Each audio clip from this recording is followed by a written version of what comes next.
Friends, आपका स्वागत है सिविलियन क्लासेस में। तो हम लोग बात करेंगे टाइप्स ऑफ सेडिमेंटेशन टैंक का। किसका बात करेंगे? टाइप्स ऑफ सेडिमेंटेशन टैंक का। इसके पहले हम लोग पढ़ चुके थे सेडिमेंटेशन टैंक होता क्या है, इसका क्या काम है और इसको डिजाइन करने के कौन कौन से पैरामीटर्स होते हैं। तो अब हम लोग देखेंगे टाइप्स ऑफ सेडिमेंटेशन टैंक। तो पहले बच्चों, सेडिमेंटेशन टैंक को जो क्लासिफाइड किया गया बहुत तरीके से किया गया। तो पहला हम देखेंगे बेसिस और method of operation. Method of operation के आधार पे दो प्रकार के आपके सेडिमेंटेशन टैंक होते हैं। पहला है fill and draw type sedimentation tank, दूसरा है continuous flow type sedimentation tank. हमने क्या बोला? मेथड ऑफ ऑपरेशन के आधार पे सेडिमेंटेशन टैंक को दो भाग में डिवाइड किया गया है, fill and draw type sedimentation tank और दूसरा है continuous flow type sedimentation tank. Location के आधार पे सेडिमेंटेशन टैंक को दो पार्ट में डिवाइड किया गया है, प्राइमरी सेडिमेंटेशन टैंक और सेकेंडरी सेडिमेंटेशन टैंक।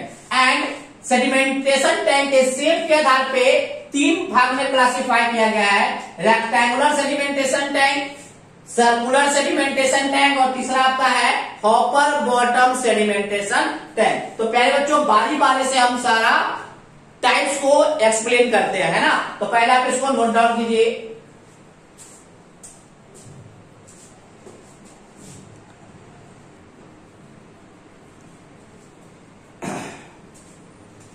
तो पहले बच्चों सबसे पहले हम लोग देखेंगे fill and draw type sedimentation tank. देखिए पहले बच्चों फिल एंड ड्रॉ टाइप होता क्या है। मान लीजिए पहले बच्चों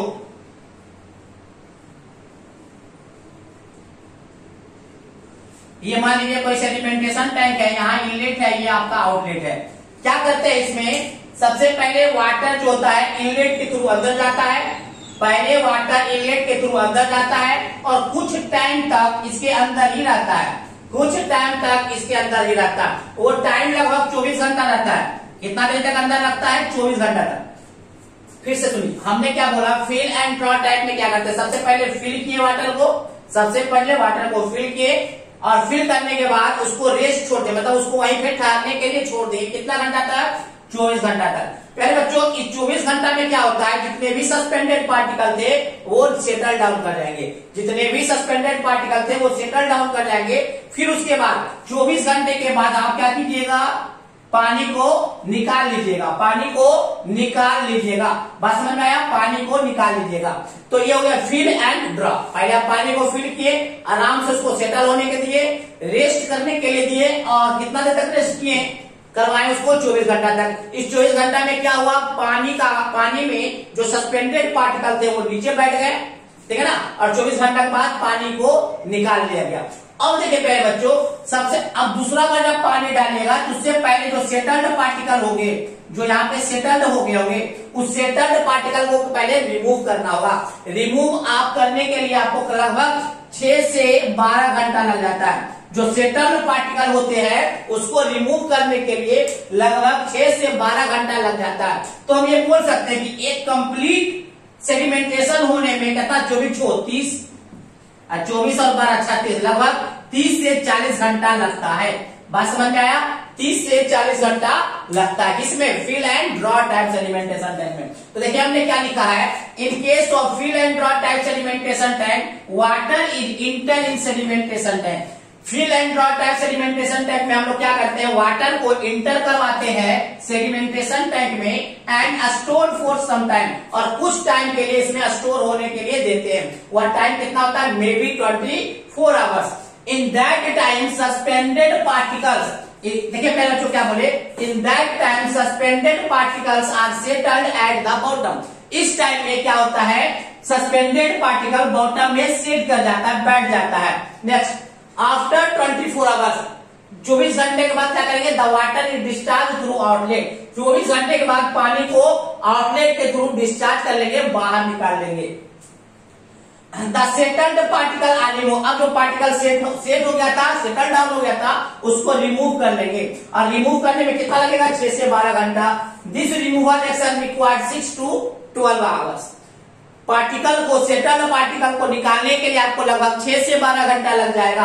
तो हम बोल सकते हैं कि one complete, so as one one complete action of sedimentation tank required 30 से 40 घंटा।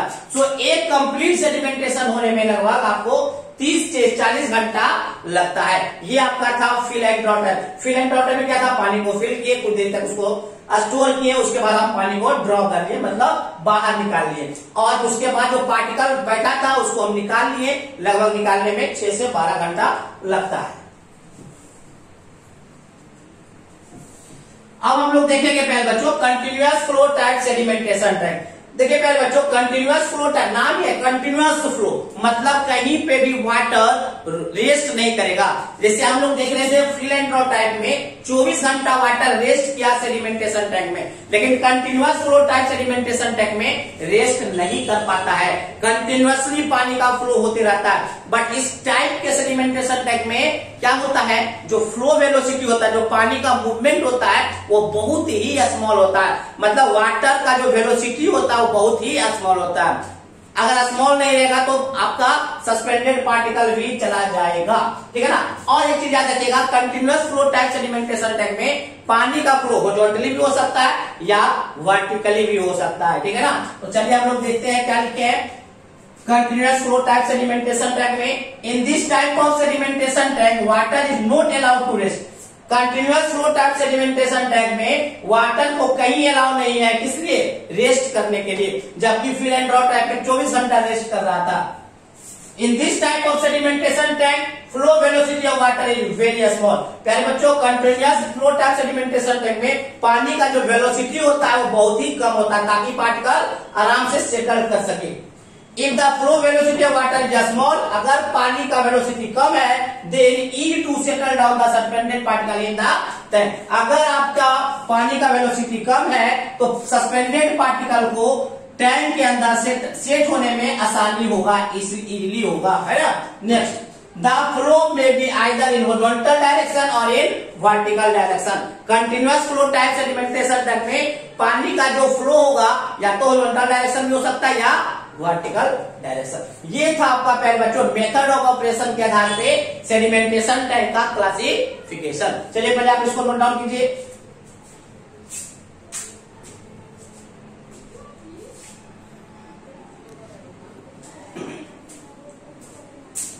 तो पहला जो हम लोग देखेंगे प्राइमरी सेडिमेंटेशन टैंक। क्या देखेंगे, प्राइमरी सेडिमेंटेशन। पहले बच्चों प्राइमरी सेडिमेंटेशन टैंक ऐसा सेडिमेंटेशन टैंक है जो सस्पेंडेड पार्टिकल के साथ साथ फ्लोटिंग ऑर्गेनिक मटेरियल, जिसको हम स्कम भी कहते हैं, क्या कहते हैं, कॉम।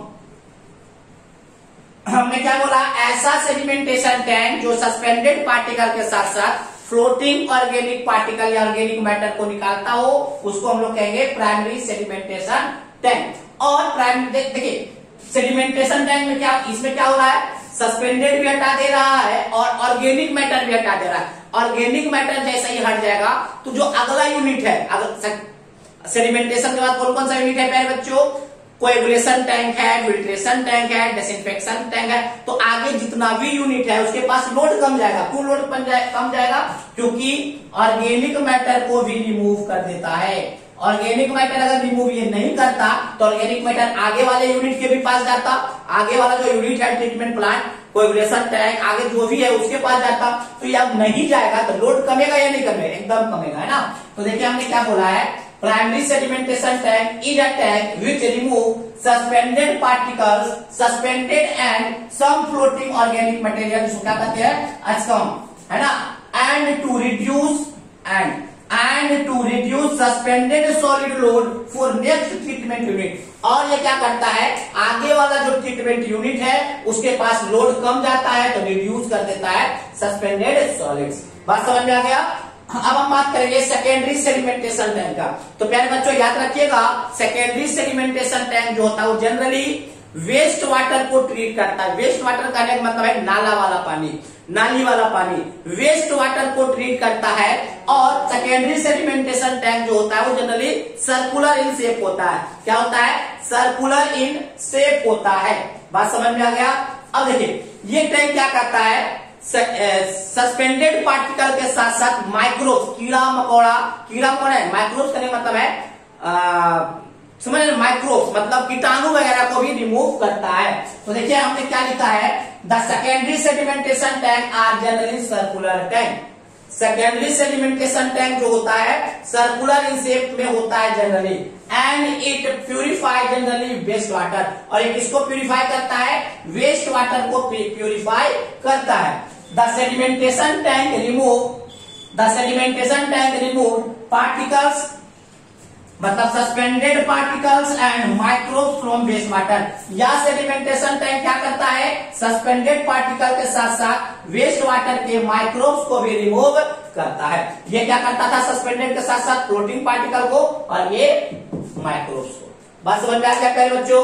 प्राइमरी सेडिमेंटेशन टैंक पढ़ लिए, सेकेंडरी सेडिमेंटेशन टैंक पढ़ लिए, fill and draw type sedimentation tank पढ़ लिए, continuous flow type sedimentation tank हम लोग पढ़ लिए। चलिए इसको नोट डाउन कर लीजिए।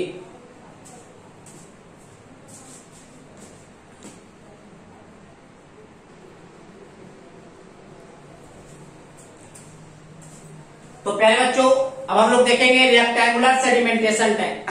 तो प्यारे बच्चों सबसे ज्यादा यूज होने वाला जो टैंक है वो है आपका रेक्टेंगुलर सेडिमेंटेशन टैंक। और रेक्टेंगुलर सेडिमेंटेशन टैंक में जो जनरली पानी का फ्लो होता है वो हॉरिजॉन्टली डायरेक्शन में होता है, that means length wise direction में होता है।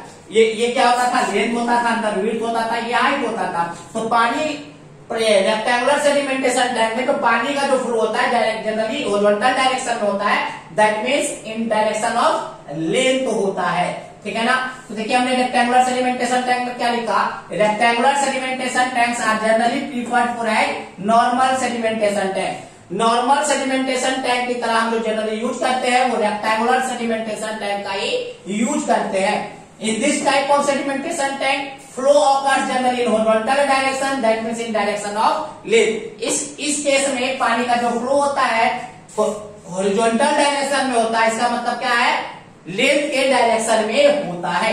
अब हम बात करेंगे सर्कुलर सेडिमेंटेशन टैंक में। सर्कुलर सेडिमेंटेशन टैंक का जो सबसे ज्यादा यूज होता है वो होता है continuous flow type sedimentation tank में होता है। बस इस बात को याद रखिएगा।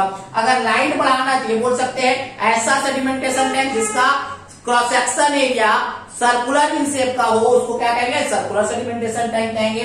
बट याद रखिएगा सर्कुलर सेडिमेंटेशन टैंक का सबसे ज्यादा यूज कहां होता है? Continuous flow type sedimentation tank में होता है। अब हम बात करेंगे हॉपर बॉटम टैंक का। तो ऐसा सेडिमेंटेशन टैंक जिसका बॉटम जो होता है हॉपर शेप में होता है।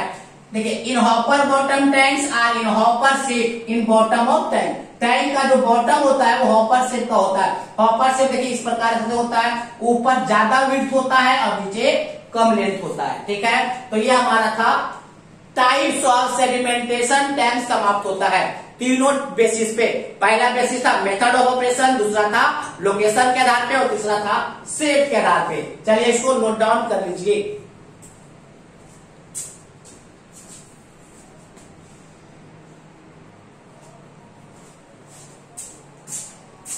तो प्यारे बच्चों हम लोग देखेंगे डाटा फॉर सेडिमेंटेशन टैंक। देखिए प्यारे बच्चों अगर आपको न्यूमेरिकल बनाने के लिए आ रहा है, कुछ डाटा का रिक्वायरमेंट है जो कि नहीं दिया हो तो आप ये सब डाटा मांग सकते हैं। अगर एजम्पशन करना हो, एज्यूम करना हो डाटा को तो ये सब आप मान सकते हैं। जैसे फ्लो वेलोसिटी को एज्यूम करना होगा तो आपको मानना होगा 0.3 मीटर पर मिनट। और इसका रेंज के बारे में बात करें तो रेंज होता है 0.15 से लेकर 0.9 मीटर पर मिनट। अगर विड्थ का बात करें, अगर विड्थ ऑफ टैंक मानना हो तो आप मानिएगा 10 से लेकर 12 मीटर के बीच में। लेंथ ऑफ सेडिमेंटेशन टैंक जो होता है वो generally 4 times of width of sedimentation tank होता है। विड्थ के 4 गुना के बराबर होता है लेंथ ऑफ सेडिमेंटेशन टैंक। अगर डेप्थ के बारे में बात करें तो depth of sedimentation tank generally 3 metre होता है। याद रखिएगा जब भी आप न्यूमेरिकल बनाने जाइएगा और हो सकता है VLH में किसी एक टर्म को मानना पड़े तो जनरली हम हाइट को ही मानते हैं और कितना मानते हैं 3 मीटर।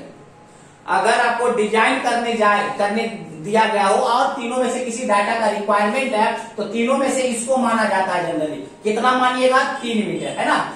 अब ये पॉइंट है ऑब्जेक्टिव ऑफ पॉइंट से कि इफिशियंसी ऑफ टैंक में डेप्थ ऑफ टैंक डिपेंड नहीं करता।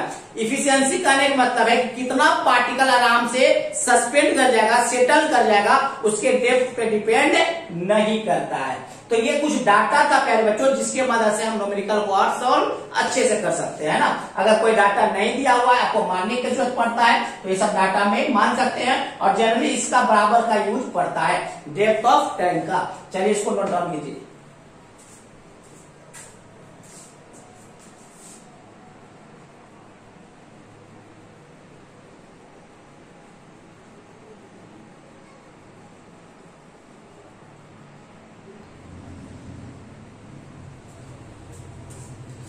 तो पहले बच्चों एक न्यूमेरिकल हम लोग देखते हैं, डिजाइन ए रेक्टेंगुलर टैंक। एक डिजाइन करना है। डिजाइन करने का मतलब क्या है, लेंथ निकालना होगा, विड्थ निकालना होगा और हाइट निकालना होगा, है ना, ये निकालना होगा। दिया हुआ है डिस्चार्ज, दिया हुआ है प्यारे बच्चों, पॉपुलेशन दिया हुआ है, पॉपुलेशन दिया हुआ है 1 लाख,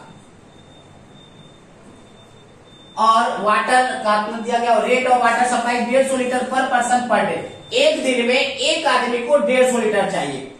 तो डिस्चार्ज है या रेट ऑफ वाटर कितना है, रेट ऑफ वाटर दिया हुआ है 150 लीटर पर नंबर, नंबर का नहीं मतलब है पर पर्सन, है ना, पर person per day. Detention time दिया हुआ है प्यारे बच्चों 2 आवर्स।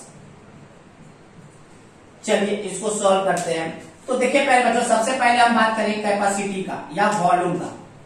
कैपेसिटी बोले, कैपेसिटी बोले या वॉल्यूम ऑफ टैंक है, कैसे निकलेगा प्यारे बच्चों, याद कीजिए डिटेंशन टाइम बराबर वॉल्यूम इंटू वॉल्यूम बटे डिस्चार्ज था, वॉल्यूम बटे डिस्चार्ज था। तो वॉल्यूम ऑफ टैंक क्या हो जाएगा प्यारे बच्चों, detention time into detention time into discharge. होगा या नहीं, चलिए होगा।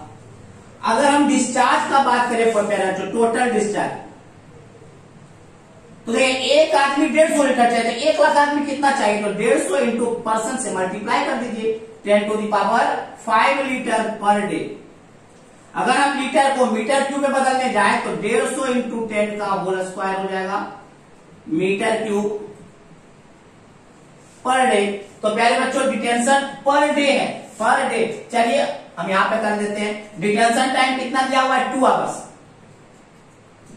डिटेंशन टाइम प्यारे बच्चों 2 आवर दिया हुआ। डिस्चार्ज आपका है 150 इंटू 10 का power square metre cube per day. प्यारे बच्चों यहाँ पे आवर है, यहाँ पे डे है, तो बदलना होगा, ऑब्वियस बदलना होगा। तो हम क्या कर देते हैं, डे को आवर में बदलते हैं, तो 24 घंटा बराबर 1 डे, 24 घंटा हो गया है ना प्यारे बच्चों। अब देखिए इसको काट दीजिए, तो आपका हो गया 150 इंटू या मल्टीप्लाई हो जाएगा तो 100 बटे 12 मीटर क्यूब। अगर हम इसको 4 से काटने का कोशिश करें तो नीचे हो जाएगा 3, ऊपर हो जाएगा 4 से काट रहे हैं ना, 4 तिहाई 12, 3 जीरो 7 चौके 28, 3750। 3750 को अगर हम इसको कैलकुलेट करें तो 1 2 5 1250 मीटर क्यूब आ गया, 1250 मीटर क्यूब। अब देखिए प्यारे बच्चों 1250 मीटर क्यूब आया, ये वॉल्यूम आया, तो इसको हम क्या मानेंगे, L into B into H. अब देखिए प्यारे बच्चों हमको L भी निकालना है, B भी निकालना है और H भी निकालना है, तो एज्यूम करना होगा। Assume height equal to 3 metre, तो हाइट को एज्यूम कर लिए तो B इंटू एल इंटू 3 बराबर 1250। तो B इंटू एल क्या आ जाएगा प्यारे बच्चों, 1250 है 3, तो ये आपका आ गया 4 1 6.66 मीटर स्क्वायर। तो देखिए प्यारे बच्चों हमने हाइट को एज्यूम किया, तो B इंटू एल कितना गया 416.66 मीटर स्क्वायर। नेक्स्ट फिर एज्यूम कीजिएगा, एज्यूम हमको पता है लेंथ कितना होता है पहले तो जनरली 4 टाइम्स ऑफ विड्थ होता है, तो हमने लेंथ को एज्यूम किया L इंटू 4B। तो देखिए B L के जगह पे हम लोग लिख देंगे 4B, तो आपका आ जाएगा 416.66 मीटर स्क्वायर। तो प्यारे बच्चों यहां से आपका निकल जाएगा B, यहां से देखिए प्यारे बच्चों आपका B निकल जाएगा, B के मदद से लेंथ निकल जाएगा। तो हमने B भी बता दिया, लेंथ भी बता दिया और हाइट भी हमने बता दिया। तो इस प्रकार के भी न्यूमेरिकल बनते हैं जिसमें आपको लेंथ भी निकालना होगा, विड्थ भी निकालना होगा और हाइट भी निकालना होगा, बट आपको दिया हुआ बहुत कम डाटा रहता है, तो हम इसीलिए आपको डाटा रिक्वायर्ड दिखा दिए। हाइट को हमने एज्यूम कर लिया और विड्थ लेंथ को भी हमने एज्यूम कर लिया। इस तरह से विड्थ लेंथ और हाइट हमने बता दिया। ठीक है प्यारे बच्चों, तो इस प्रकार से न्यूमेरिकल को हैंडल करना होता है। तो ये हम पूरी तरीके से सेडिमेंटेशन टैंक को हम लोग पढ़ चुके हैं। ठीक है ना। अब हम दूसरे यूनिट की तरफ जाएंगे जिसका नाम है कोएगुलेशन टैंक। क्या नाम है प्यारे बच्चों? कोएगुलेशन टैंक के बारे में हम लोग चर्चा करेंगे। तो पहले आप इसको नोट डाउन कर लीजिए। आज के लिए बस इतना ही। अगले क्लास में हम लोग पढ़ेंगे कोएगुलेशन टैंक।